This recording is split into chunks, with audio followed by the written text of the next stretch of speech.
Assalomu alaykum aziz arab tili shaydolari. Bugungi darsimiz o'tgangi dialogimiz mavzusi yuzasidan mashqlar ekan.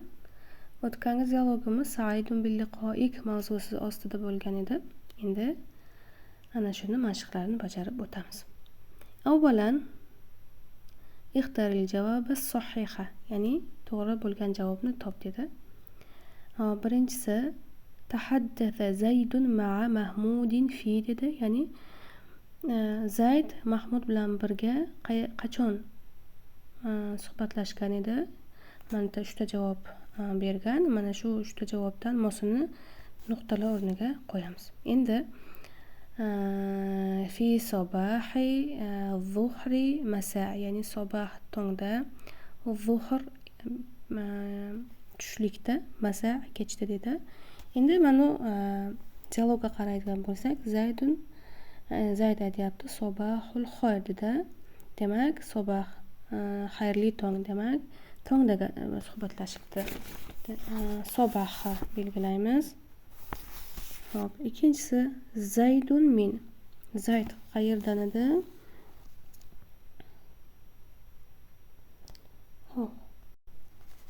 Hop. Manadagi javoblarni o'qiymiz. Imarot, Misr, Urdun. Demak, Zayd va ana minal imarot deganida, demak, imarot to'g'ri javob, imarot ekani. Uchinchisi yaskunu Zaydun fi madinati Dubayda. Hop, Dubay belgilaymiz. Dubay. Endi Mahmud min madinati Amman edi. Amman. Hop. Endi hop. Sodiqu Zaydin min. Hop. Endi Zaydni do'sti kim edi? Hop. Mahmud. Sodiqu Zaydin min. Hop. Mana qaydan edi? Mahmud ana min Urdun. Urdundan edi. Mana Urdun. Zaydni do'sti Mahmud Urdundan edi. Hop, endi kim Urdundan? Min Urdun debdi. Endi boshiga anta Zayd Urdundanmidi? Yo'q. Yasirmidi? Yo'q. Demak, Mahmud Urdundan edi. Hop. Endi ikkinchi mashqimiz. Hop, endi ikkinchi mashqimiz. Thaniyan ikkinchidan akmilil farog'a bil javobi munasib. Munosib javobni bo'sh joylarga to'ldir dedi. Akmil to'ldir, farog' bo'sh joyga. Hop.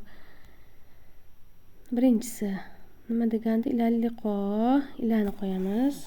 Hop. Ikkinchisiga salama. Manta nima dedi? Assalam. Ma'as salamatiya. Ma'an qo'yamiz. Hop, endi uchinchisi ana nima edi? Qaydan edi? Dan qo'shimchasi min bo'lardi. Ana min Urdun bo'lardi. Demak, minni qo'yamiz. Saidun tekstga qaraymiz. Saidun bil liqoik deganda, demak, bini qo'yamiz. Saidun bil liqoik bo'ladi. Endi kayfa haluka ya yani qo'yamiz. Ya sodiqi. Hop, kayfa haluka, ahvollaring qanday do'stim.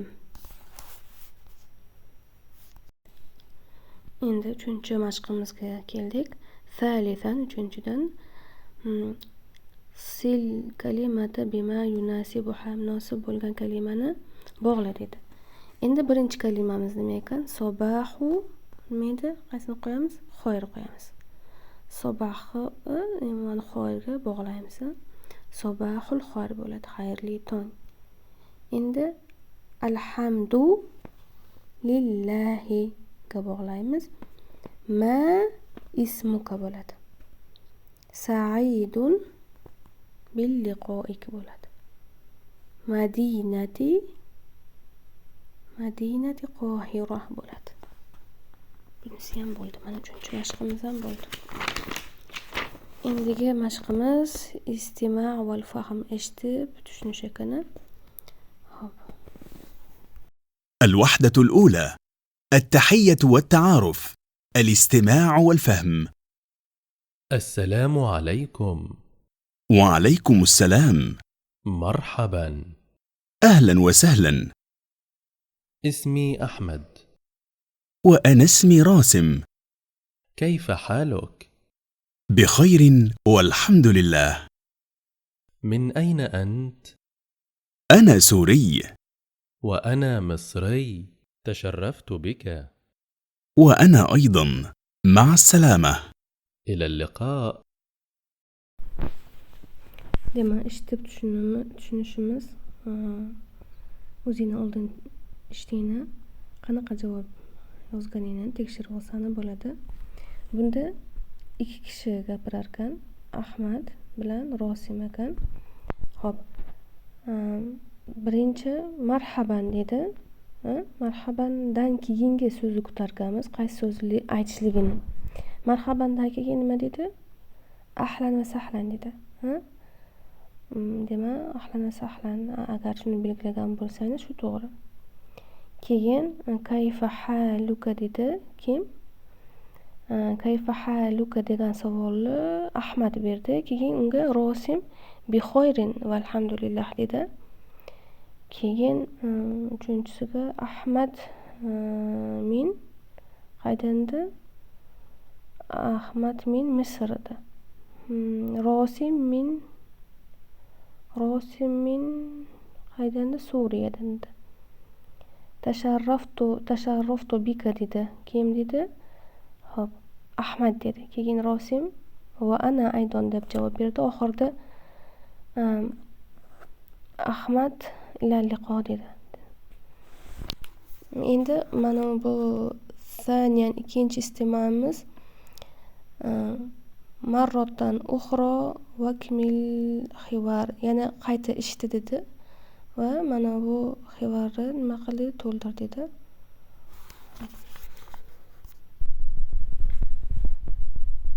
Xivar yana qayta eshitib chiqargansizlar. Keyin qaysi so'zdan keyin qaysi so'zi kelishligini belgilar ekansiz. Ahlan va sahlandan oldin nima dedi? Marhaban dedi. Demak, nuqtalarning o'rniga marhaban so'zini joylar ekanmiz. Ikkinchisiga kayfa haluka bi xoyrin. Bi xoyrindan keyin qaysi so'z keladi? Alhamdulillah. Keyin ana min Suriya. Ana min Suriyadan oldin qanaqa savol bo'lish kerak edi? Min ayna. Min ayna degan savolga ana min Misr, ana min Suriya deb javob bergandi. Keyin tasharruftu bika. Tasharruftu bika dedi. Keyin do'sti va ana aydon va men ham dedi. Keyin ma'assalama dedi biri, ikkinchisi ila liqo ko'rishguncha deb aytdi. Endi thalithan uchinchi istimaga yetib keldik. Endi thalithan istima' ala nas thumma do alamatu sahih aw al xato. Avval tekstni eshit dedi, keyin to'g'ri yoki noto'g'ri belgisini qo'y dedi. Istima uchta ekan. Uchinchi istimani audiosini topolmadim. O'zingizlar topib naqlsanglar bo'ladi. O'zingizlar eshitib belgilasanglar bo'ladi. Xo'p, endi qiroat val fahm. Sabahul xayr. Bu endi ikki ayolni suhbat ekan. Hozir men audiosini qo'yaman. Keyin tarjimasini birgalashib qilamiz. الوحدة الأولى: القراءة والفهم. صباح الخير. صباح النور. كيف حالك؟ بخير والحمد لله. وأنت؟ أنا بخير. ما اسمك؟ اسمي نور. وأنت؟ اسمي عائشة. من أين أنت يا نور؟ أنا من سوريا، من دمشق. وأنت؟ أنا من مصر، من القاهرة. ما عملك؟ أعمل معلمة في مدرسة. وأنت؟ أنا طالبة في الجامعة في السنة الثالثة. أنا سعيدة بلقائك. وأنا أيضا. Xo'p, sabahul xoyr, xayrli tong, qiroat val fahm o'qib tushunish ekan. Endi Aisha bilan Nur suhbat ekan. Aisha sabahul xoyr, xayrli tong dedi. Nur sabahun nur, nurli tong. Aisha kayfa haluki? Avvalgi bu dialogimiz birinchidagi o'qib o'rgangan dialogimizni nimasi bilan solishtirsak, muzakkarda qanaqa ishlatgan so'zi, muannasda qanaqa ishlatgan so'zi, shu bilan farqlab bilib olsak ham bo'lar ekan. Demak, Aisha kayfa haluki? Ahvoling qanday? Nur bi khayrin valhamdulillah. Alhamdulillah yaxshi. Va anti senchi? Aisha ana bi khayrin ana bi khayrin, men yaxshiman. Masmuki? Isming nima? Nur. Ismi Nur va anti, men ismim Nur va seningchi? Aisha. Ismi Aisha, men ismim Aisha. Min ayna anti ya Nur?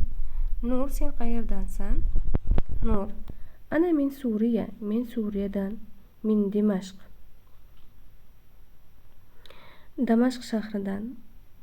Damashqdan. Va anti, senchi? Aisha. Ana min Misr. Men Misrdan. Min Qohira shahridan ekan. Nur, ma amaluki? Nima ish qilasan? Aisha javob beryapti. A'malu muallimatan fi madrasa. Maktabda o'qituvchi bo'lib ishlayman. Va anti, senchi? Nur. Ana tolibatun, men talabaman fi jamia.